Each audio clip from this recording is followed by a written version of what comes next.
Hola, soy Arantxa y trabajo en el programa de animación comunitaria de Cáritas Guipúzcoa.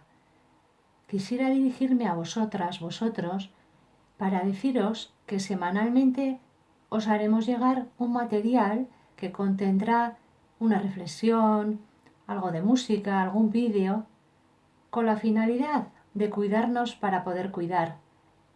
Pensamos que debemos de alimentar nuestro ser y nuestro hacer. A la hora de elaborar el material, el lema que tendremos presente es el de la campaña del pasado fin de semana. Una comunidad que acompaña desde el cuidado.